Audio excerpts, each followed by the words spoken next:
Do you sleep with the rosary in your hand?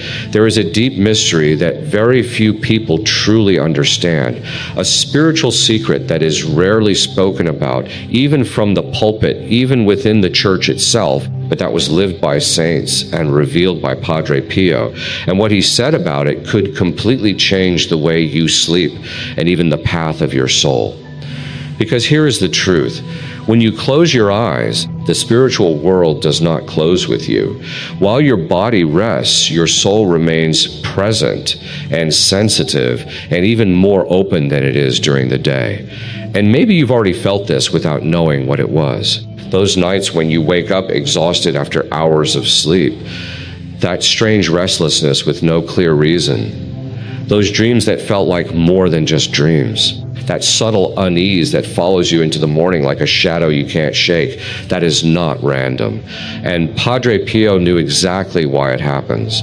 Before we go any further, if you believe in the power of Padre Pio's intercession, write in the comments right now, "Padre Pio, protect my sleep."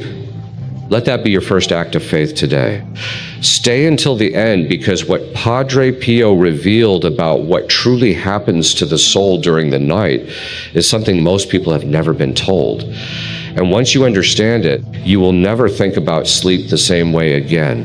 There is a reason why throughout Scripture, God chose the night to speak, not the afternoon, not the busy morning hours, the night. He spoke to Jacob in a dream, showing him a ladder that reached the heavens. And Jacob woke up saying something that has stayed in the memory of the church for thousands of years. Surely God was in this place, and I did not know it. He spoke to Joseph through visions that changed the course of an entire people.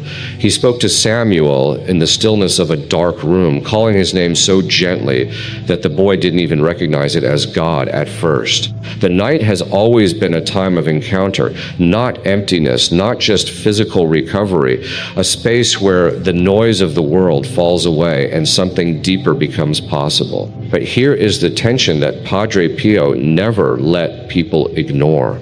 The same openness that makes the soul receptive to grace also makes it vulnerable to disturbance. And this is the part most people are never told. The night is not spiritually neutral. It never was. Padre Pio spoke about this with a directness that surprised even those who considered themselves spiritually mature. He said that many souls experience their deepest struggles not in the chaos of the day, but in the silence of the night. Not through dramatic events, not through anything that could be easily named or explained, but through a slow, quiet erosion. A restlessness that builds without a cause, an anxiety that arrives at bedtime like an uninvited who refuses to leave, a heaviness that greets you in the morning even after 8 hours of sleep as if you worked through the night without knowing it. He believed the soul in its openness during rest can be touched by grace, but can also be unsettled by what he described as spiritual interference. Not theatrical, not the way popular culture imagines it, but subtle, consistent, working through the interior life, through the imagination, through those fragile, half-conscious moments between waking and sleep where we are neither fully present nor fully gone. Stop for a moment. How many people do you know who sleep badly, who wake up tired, who carry a low-level anxiety that has no obvious source? It is far more common than we admit. And Padre Pio was already speaking about its spiritual dimension decades before anyone had words like sleep disorder or chronic stress. He saw it for what it often was, a soul that had been left unprotected at the threshold of the night. And his answer was always the same, the rosary. Not as a superstition, not as a ritual performed out of obligation, but as something Padre Pio described with a word that might surprise you. He called it a weapon, not in an aggressive sense, but in the sense of something that actively protects, something that creates a kind of shelter around the soul that is not visible, but is absolutely real. Think about what the rosary actually is for a moment, not as an object, but as a practice. It is a rhythm of prayer a return again and again to the same truth, to the same presence. Each Hail Mary is not empty repetition. It is the soul anchoring itself, finding the same shore after drifting, saying once more with the lips and eventually with the whole heart, I remember who I belong to. Padre Pio carried his rosary at all times. Those who lived and worked alongside him said he was rarely seen without it in his hands, even during conversations, even between masses, even during the brief hours he allowed himself to sleep. And the counsel he gave to the thousands of souls who came to him, broken, lost, afraid, grieving, it almost always included the same instruction: pray the rosary. Not as the only answer, but as a foundation, as the daily practice that keeps the soul oriented toward what is true. He said that Mary, when called through the rosary, does not delay. She intercedes. She places herself with a mother's instinct between the soul and whatever threatens it. And he believed from personal experience, not just theology, that this protection becomes especially powerful during the night, during sleep, during those hours when we are least able to defend ourselves. Now hold that thought for a moment. If the soul is more open during sleep, if the night carries a spiritual weight that most of us have simply never been taught to take seriously, then what we carry into that darkness matters more than we think. There was a man, a father of three, a quiet man who described himself as a lukewarm Catholic for most of his adult life, who began sleeping with his rosary after his youngest daughter gave him one she had blessed at a shrine. He didn't do it out of deep conviction. He did it honestly because she asked him to, and he didn't want to disappoint her. He placed the rosary on his nightstand, and one night, almost without thinking, he picked it up and held it as he fell asleep. He said that what happened over the following weeks was not dramatic. There was no vision, no voice, no moment he could point to and say, that was it.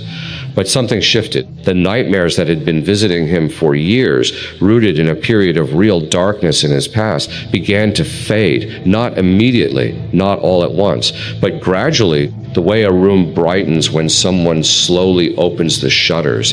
He told a priest in confession that he felt for the first time in years that his nights belonged to him again, that the darkness had become quiet, that he was sleeping finally like a man at peace. He still holds the rosary every night, years later. That kind of change doesn't come from an object. It comes from what the object represents and from the disposition of the soul that holds it. It comes from grace, quiet, patient, persistent grace, working in the hidden hours of the night.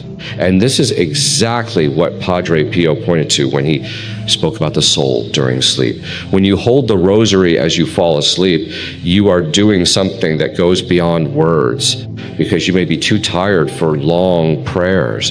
You may not have the energy for a full examination of conscience or structured devotion. But your hands remember. Your hands can hold what your mind is too exhausted to articulate.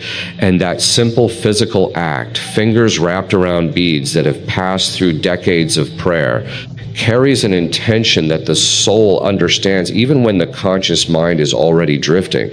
You're saying, without saying anything, I belong to God. I entrust this night to Mary. Whatever happens in this darkness, I am not alone in it. The soul hears that. The soul responds to that. Padre Pio taught that spiritual habits form the interior life in ways we cannot always observe directly. We don't see the change as it happens. It is like the slow work of water on stone, invisible in the moment, undeniable over time. The practice of sleeping with the rosary night after night teaches the soul something that cannot be taught any other way. It teaches trust. It teaches surrender. It teaches the soul to rest, not just physically, but completely. To lay down not only the body, but the fears, the unresolved tensions, the burdens that have no easy answer. And if we are honest, that is the hardest thing most of us are asked to do. We are people who hold on. We hold on to our problems, turning them over in our minds as we lie in the dark. We hold on to our fears, rehearsing worst-case scenarios with a thoroughness that would impress any strategist. We hold on to our resentments, replaying conversations that hurt us, sharpening our responses to people who will never hear them. We hold on to our need to control what comes next as if the right amount of mental rehearsal could guarantee that tomorrow goes according to plan. The rosary held in the hand as sleep approaches is a quiet invitation to release all of that, not into a void, not into uncertainty, but into the hands of a mother who has never stopped interceding for her children, and into the care of a God who, as the psalmist wrote with quiet confidence, grants sleep to those he loves. But Padre Pio was also clear, and this matters, so stay with it for a moment, that the rosary is not a charm. It is not a spiritual shortcut.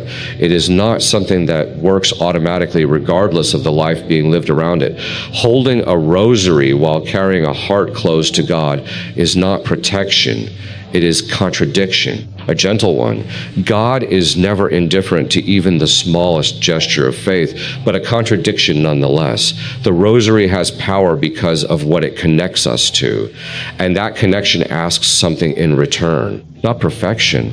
Padre Pio knew better than most what it meant to be human, to struggle, to fall and get up again. What it asks is sincerity, a genuine turning of the heart, however imperfect, however slow, toward God. This is why he always spoke of the rosary alongside other practices.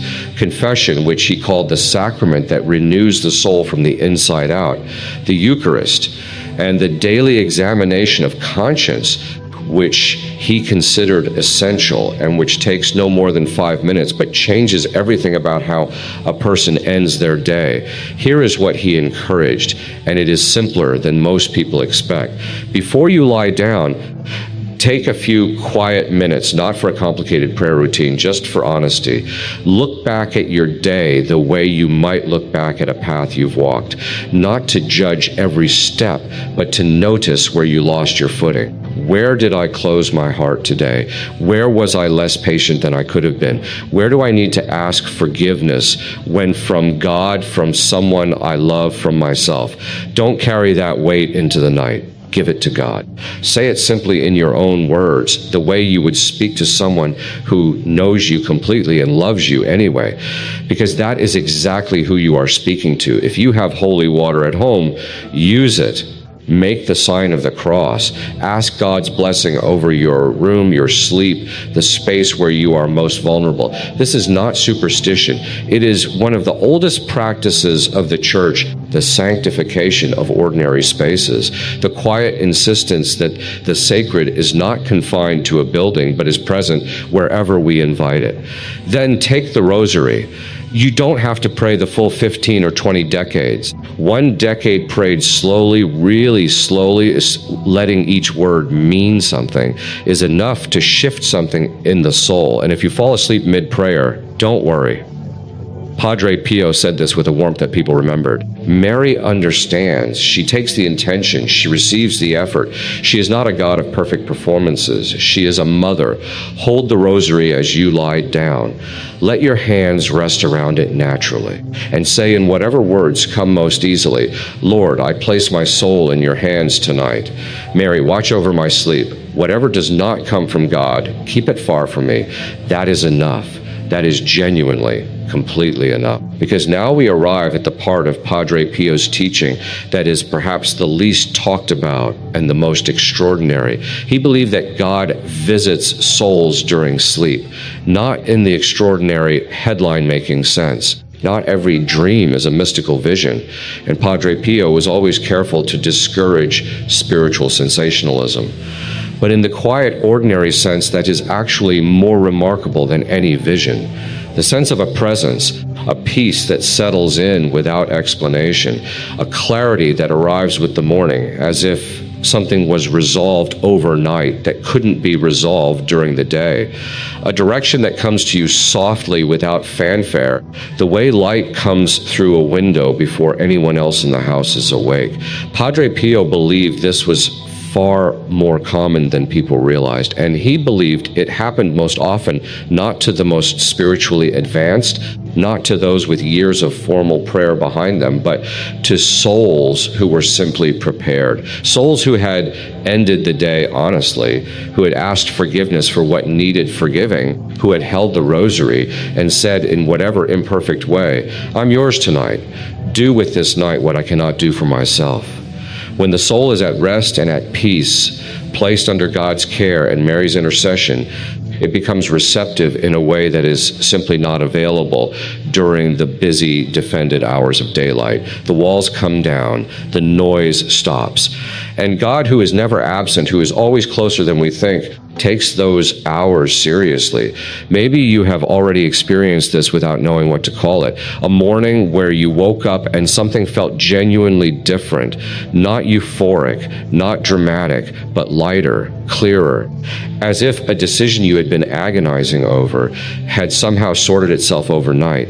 A night where a dream carried something that stayed with you, not as an image that faded by breakfast, but as a feeling, a direction, a quiet certainty about something that had seemed uncertain the night before. A moment in the early hours, somewhere between sleep and waking, where you felt a presence so calm and so close that it almost surprised you. These things are not nothing. They are not the random noise of an overworked brain. They are the ordinary fruit of a soul that has over time learned to rest in God, and they are available to you, not as a reward for spiritual achievement, not for the especially devout or the especially disciplined, for anyone willing to end the day with honesty and begin the night with trust. So here is the invitation, and it is as simple as it sounds. Tonight, do something different. Take your rosary. Pray 1 decade before you sleep. Not rushed, not mechanical, but present. Let each Hail Mary be an act of trust rather than an obligation. Then hold the rosary as you lie down. Make that small, quiet act of surrender. Give your night to God. Try for 7 days, 7 nights, and pay attention, not with anxious scrutiny, looking for results the way you might track a medication, but with the open, gentle attention of someone who has placed something in good hands and is simply watching to see what happens. Pay attention to your sleep, to your dreams, to how you feel when you wake up, to your peace, to the quality of your thoughts in the first moments of the morning. You may be surprised by what you notice. And if something shifts, even something small, even something you're not quite sure how to name, come back and write it here.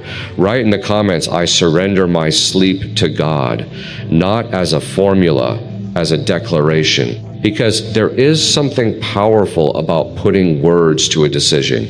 Even in a comment, even among strangers, it makes it more real. It commits the soul in a way that silent intention sometimes doesn't. If this reflection touched something in you today, please share it. Not because this channel needs the numbers, but because you probably know someone who struggles with their nights, someone whose sleep is restless and whose mornings are heavy, someone who carries anxiety into the dark and can't seem to leave it there, a friend, a parent, a sibling. Sometimes the most loving thing we can do for someone is to pass along something that brought us peace. Send them this video. Let them find their way to it. And if this kind of content, rooted in faith, in the depth of the Catholic tradition, in the real and human wisdom that Padre Pio carried, if this is what you come here for, then please subscribe. Leave a like on this video. Consider becoming a member of this community. Everything shared here exists for one reason: to help souls find their way back to peace, to God, and to each other. Your support makes that possible, and it matters more than you know. Because every soul this reaches is one more person who goes to sleep tonight a little less alone. Leave the last word to Padre Pio. He said it simply, the way all the deepest truths are simple. Pray, hope, and don't worry. Not because the night is always easy, not because the darkness never feels long, but because worry in the end adds nothing to the morning. And prayer, quiet, faithful, held in the hands even when the words run out, changes something that nothing else can reach. Your soul is not alone in the dark. It never was. And tonight you can choose to remind it of that truth. Hold the rosary, close your eyes, and rest.